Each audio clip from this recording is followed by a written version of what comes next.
प्यारे बच्चों, हम सब पद पीयूषम में रामस्य पितृ भक्ति नामक पाठ पढ़ रहे थे।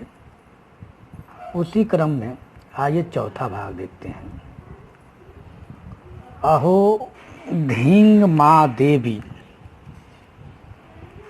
अहो धींग न हर्षे देवी वक्तुम मां ईदृशम वचः, अहो ही वचनाद राज्ञः पतेयम अपि पावके।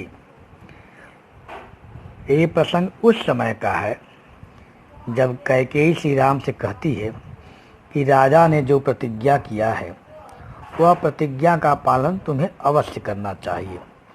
उसके प्रति उत्तर में मर्यादा पुरुषोत्तम श्री राम कैकेयी से कहते हैं, अहो धींग माम देवी, अहो धींग माम देवी। कह रहे हैं कि हे देवी, माम मने मुझे, धींग मने धिक्कार हो। हे देवी मुझे धिक्कार हो। इसलिए धिक्कार हो, ईदृशम वचः अकतुम न हर्षे। ईदृशम मने इस प्रकार का, वचः मने वचन, वक्तुम मने कहने के लिए, न हर्षे मने नहीं कह सकती। वक्तुम न हर्षे मने नहीं कह सकती। मेरे प्रति इस प्रकार की वचन नहीं कह सकती। मर्यादा पुरुषोत्तम श्री राम कैकेयी से कह रहे हैं कि हे देवी मुझे धिक्कार है। किस लिए धिक्कार है? कि मेरे प्रति इस प्रकार की वचन नहीं कह सकती। राज्ञः वचनाद ही अहम पावके अपि पतेयम। ही मने क्योंकि राज्ञः वचनाद, राजा की वचन मात्र से ही, अहम मने मैं, पावके मने आग में, पतेयम मने गिर सकता हूँ अर्थात कूद सकता हूँ। इसका अर्थ ऐसी प्रकार लिखेंगे कि मर्यादा पुरुषोत्तम श्री राम कैकेयी से कहते हैं कि हे देवी मुझे धिक्कार है। हे देवी मुझे धिक्कार है। इस प्रकार की वचन मेरे प्रति नहीं कह सकती, क्योंकि राजा के वचन मात्र से ही मैं अग्नि में कूद सकता हूँ। अब अगला श्लोक देखें। भक्ष इयं विषम तीक्ष्णं पतेयम अपि च अरणवे, नियुक्तः गुरुणा पित्रा नृपेण च हितेन च।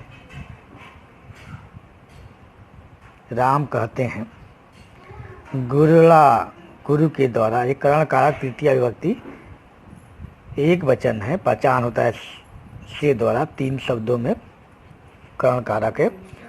गुरुणा पितृणा नृपेण च हितेन नियुक्त। गुरु के द्वारा, पिता के द्वारा और राजा के द्वारा हित में नियुक्त।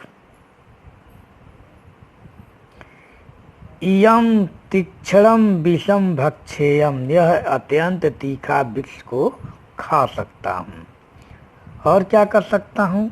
अरणवे अपि पतेयम, अरणवे माने होता है समुद्र, पतेयम माने गिर सकता हूँ, यानी समुद्र में गिर सकता हूँ अर्थात कूद सकता हूँ।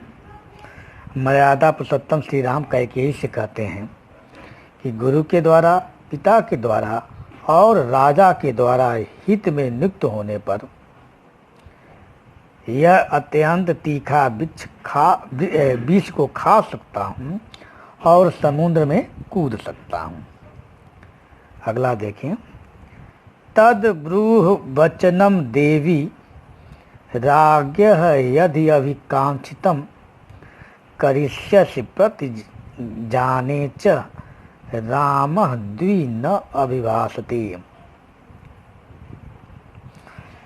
राम कहते हैं, देवी, हे देवी, राज्ञः यदि अभिकांक्षते, राजा यद मैंने जो अभिकांक्षता मैंने चाहते हैं, तद वचनम ब्रूह, वह वचन बताओ, वह बात बताओ। राम कैकेयी से कह रहे हैं कि हे देवी, राजा जो चाहते हैं वह बताओ। प्रतिजाने करिष्यसि, और प्रतिज्ञा करता हूँ, रामः द्वि न अभिभाषते, राम दो मुखी बातें नहीं करते हैं। अर्थात जो राम कहते हैं उसको अवश्य पूरा करते हैं। तो आप अर्थ लिखेंगे कि मर्यादा पुरुषोत्तम श्री राम कैकेयी से कहते हैं कि हे देवी, राजा जो चाहते हैं वह बात बताओ। मैं प्रतिजाने प्रतिज्ञा, मैं प्रतिज्ञा करता हूँ, रामः द्वि न अभिभाषते, राम दो तरह की बातें नहीं करते, अर्थात राम दो मुखी बातें नहीं करते, अर्थात राम जो कहते हैं उसको अवश्य पूरा करते हैं। अगला श्लोक देखें।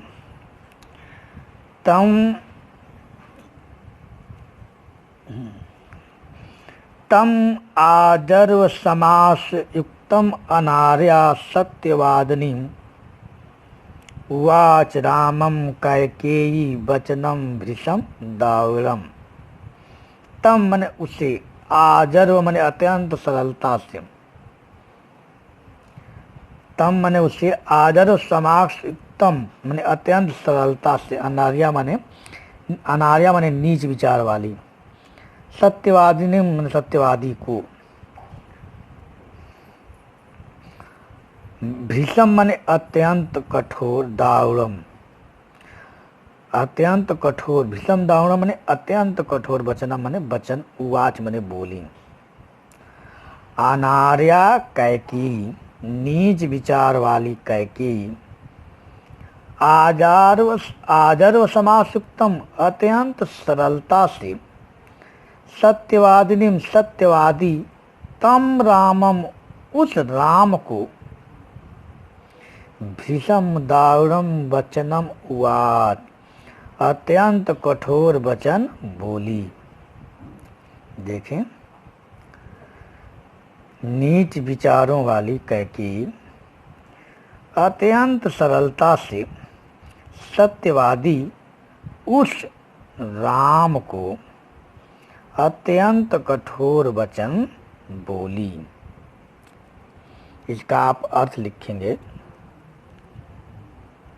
कि नीच विचार वाली कैकेयी अत्यंत सरलता से सत्यवादी उस राम से अत्यंत कठोर वचन बोली।